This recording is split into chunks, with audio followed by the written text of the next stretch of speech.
ပတ်စံကိုဘယ်တော့မှစုယုံတယ်မစုပါနဲ့ဒါဟာကျွန်တော်အဖိုးကျွန်တော်ကိုပြောခဲ့တဲ့ပထမဆုံးစကားပါအဲ့ဒီတုန်းကကျွန်တော်တော်တော်လေးအံ့တော်သွားတယ်ဘာလို့လဲဆိုတော့လူတိုင်းက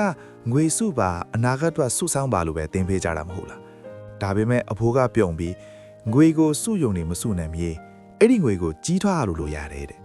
အဖိုးရဲ့ဒီသင်ခန်းစာနောက်ကွယ်မှာအရန်ကောင်းတဲ့ဇာတ်လမ်းတစ်ပုဒ်ရှိပါတယ်ဟိုးရှိကရွာဒီတူရာမှာလူတယောက်ရှိတယ်ရွာသားတွေကသူ့ကိုလူပြင်းလို့ခေါ်ကြတယ်သူကဘာလုံးမှမလုပ်ဘူးနေတိုင်းသပင်အောင်မှထိုင်ပြီးကောင်းကင်ကြီးကိုကြည့်အိမ်မက်တွေပဲရောင်ရမ်းနေတတ်တာတနေ့ကျရင်ငါစိုင်းကြီးတစ်ဆိုင်ဖွင့်မယ်နွားတွေအများကြီးဝယ်မယ်ငါတတိကြီးဖြစ်ရမယ်ဒါပေမဲ့အဲ့ဒီတနေ့ဆိုလာဘယ်အောင်မှရောက်မလာခဲ့ဘူးသူကအိမ်မက်ပဲမှနေတာတကယ်လက်တွေ့မလုပ်ဘူးလေသူ့ဇနီးကတော့အိမ်မှာပင်ပန်းပန်းအလုပ်လုပ်ရတယ်တနေ့တော့ဇနီးဖေသူကစိတ်မကောင်းစွာနဲ့လာပြောပါတယ်အိမ်မက်တာကောင်းပါတယ်ရှင်ဒါပေမဲ့အိမ်မက်တွေကဘိုက်မစားအောင်မလုပ်ပေးလိုက်ဘူးလေကျမတို့အလုပ်လုပ်ဖို့လိုပြီးပတ်စံရှာဖို့လိုပြီးအေးပါတနေ့ကျရင်လမ်းစာပေါ်လာမှာပါကျွန်တော်တို့စားဖို့မုံရှိလာဟဲ့အဖွားဖေသူကဗီဒီယိုကိုဖွင့်ကြည့်လိုက်တော့ဘာမှမရှိဘူးစံဟိုးထဲမှာစမ်းတဆူတောင်မကြံတော့ဘူး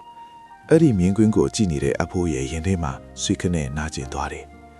အဲ့ဒီညကသူအိမ်မပြောဘူး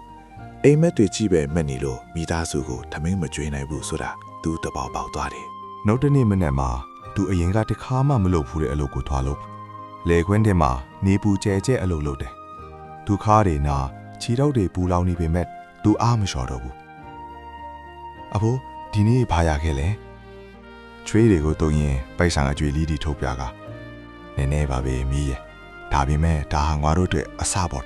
သူကြားခိုးတာကငွေစုရင်ဘေးခင်းတယ်ဆိုလို့ဖန်ပလင်းလေးတွေကိုကျွေးစည်းလေးတွေစုတယ်ဒါပေမဲ့ငွေစုရတာမလွယ်ဘူးဖနှက်အစုပ်ကြီးစီးရတယ်အဝေးထစ်မဝင်နိုင်ဘူး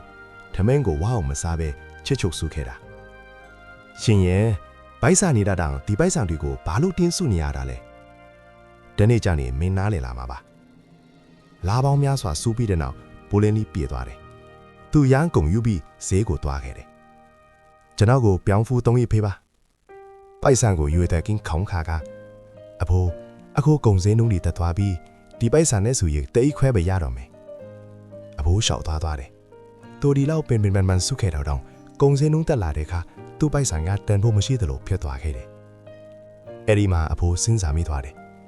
ငါပိုက်ဆံကိုဒီတိုင်းထားမယ်အစားတကူခုဖြစ်အောင်လုပ်ရမယ်မြေလေး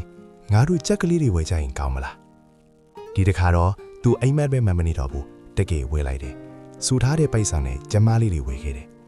အစားကကြက်ဥတစ်လုံးနောက်တော့2လုံးသူတို့အဲ့ဒီကြက်ဥတွေကိုစားတယ်ပိုးထားကိုရောင်းတယ်